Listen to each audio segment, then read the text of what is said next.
Hello friends, welcome to இது உங்கள் சமையல். இன்றைக்கி வந்து பார்த்திங்கன்னா ரொம்ப ரொம்ப டேஸ்டியான எல்லாருக்கும் ஃபேவரட்டான வத்த குழம்பு குப்பண்ணா ஸ்டைலில் மதுரையில் கல்யாண வீட்டில் யூஸ் பண்ணாங்க. அந்த செஃப்ட்டை தான் போய் கேட்டது. குப்பண்ணாவோட இந்த வத்த குழம்பு எப்படி செய்யலாம் அப்படின்னு சொல்லிட்டு வாங்க வீடியோக்குள்ளே போயிட்டு சட்டுன்னு பார்த்துடலாம். ஃபஸ்ட்டு ஒரு மண் பாத்திரம் எடுத்துக்கோங்க. அதில் செய்யும் பொழுது தான் மனம் ரொம்பவே நல்லாயிருக்கும். நல்லெண்ணெய் சேர்த்துக்கலாம். நிறைய எண்ணெய் சேர்த்தோம் அப்படின்னா ரொம்ப நாளைக்கு நல்லா இருக்குங்க. நான் இன்றைக்கி யூஸ் பண்ணுறதுனால இவ்வளோ சேர்த்துருக்குறேன். நீங்கள் நிறைய நாள் வச்சு யூஸ் பண்ணுறீங்க அப்படின்னா எண்ணெய் தாராளமாக சேர்த்துக்கோங்க. அப்போ தான் டேஸ்ட்டு ரொம்பவே நல்லாயிருக்கும். எண்ணெய் நல்லா காஞ்சிருச்சு. அதுக்கப்புறம் இதில் வந்து பார்த்திங்கன்னா வெங்காயம் இருக்கு இல்லையா, அது சேர்த்துக்கலாம். வெங்காயத்தை எல்லாத்தையுமே நம்ம என்ன பண்ண போகிறோம் அப்படின்னா வதக்க போகிறோங்க. இதில் வந்து பார்த்திங்கன்னா பெரிய வெங்காயம் நான் எடுத்துருக்கிறேன்.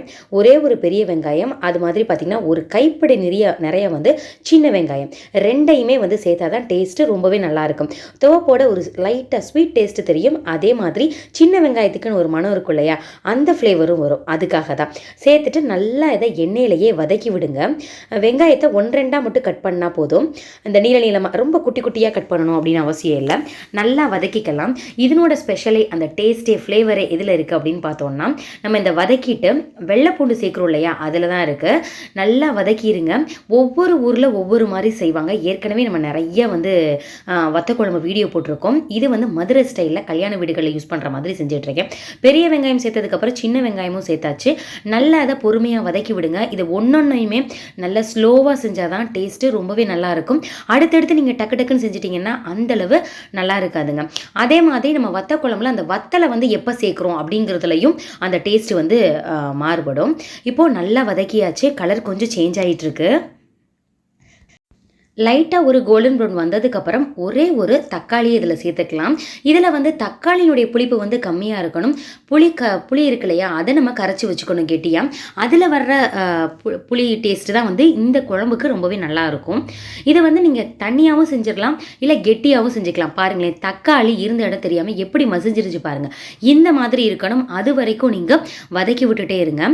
திக்காக செஞ்சீங்க அப்படின்னா நீங்கள் ரொம்ப நாள் வச்சு யூஸ் பண்ணலாம். நான் இன்னைக்கு செய்கிறதுனால கொஞ்சம் நான் லிக்விடாக தான் செய்ய போகிறேன். அடுத்து பார்த்தீங்கன்னா வெள்ளை பூண்டு இருக்கு இல்லையா, ஒரு இது நிறையா இருக்குல்ல, ஒரு 10 பல் பூண்டு அந்த மாதிரி எடுத்துக்கோங்க. அதை மட்டும் அரைச்சிட்டு இந்த மாதிரி சேர்த்துக்கோங்க. நிறைய பேர் வெள்ளை பூண்டை அப்படியே கட் பண்ணி சேர்ப்பாங்க. இதனோட ஃப்ளேவரும் டேஸ்ட்டும் இங்கேருந்து தான் வருது.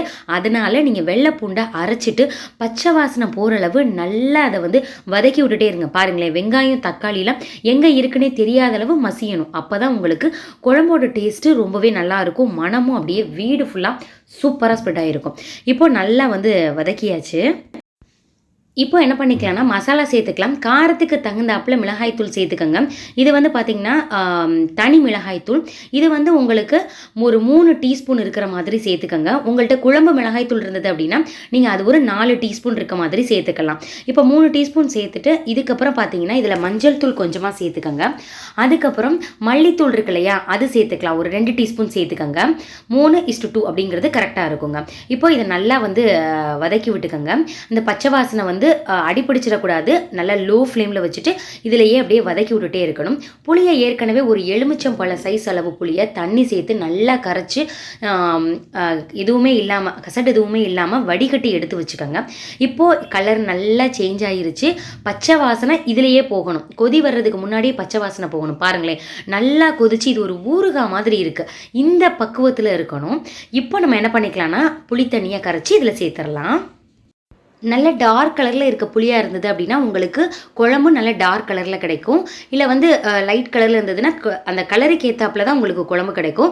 இதை வந்து நல்லா இப்போ சேர்த்துட்டோம் இல்லையா, மீடியம் ஃப்ளேமில் விட்டுட்டு கெட்டி ஆகாமல் நீங்கள் வந்து இதை மிக்ஸ் பண்ணி விட்டுக்கோங்க.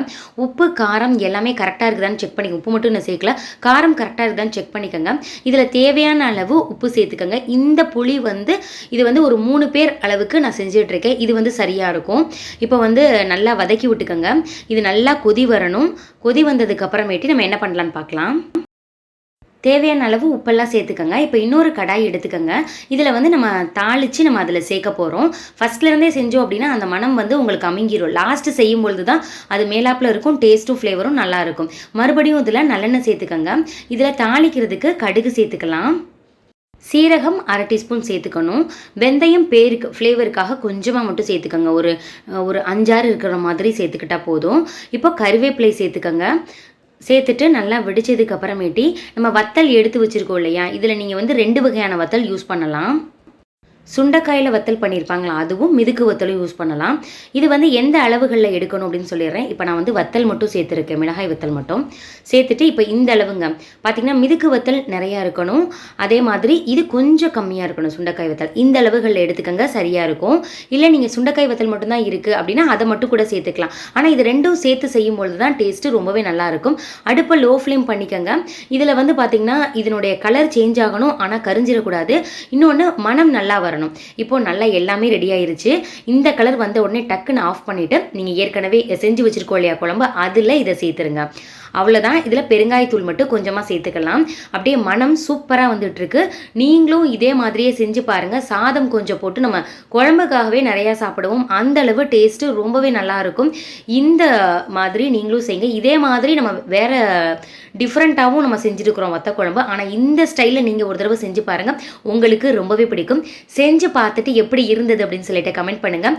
உங்களுக்கு குழம்பு திக்காக வேணும் அப்படின்னா தண்ணியை மட்டும் நீங்கள் கொஞ்சமே கம்மி பண்ணிக்கலாம். இதை வந்து 1 மாதம் வரைக்கும் கூட வச்சு யூஸ் பண்ணலாம். ஃப்ரிட்ஜில் கெட்டு போகாது. எல்லாமே அரைச்சி தான் யூஸ் பண்ணியிருக்கிறோம்.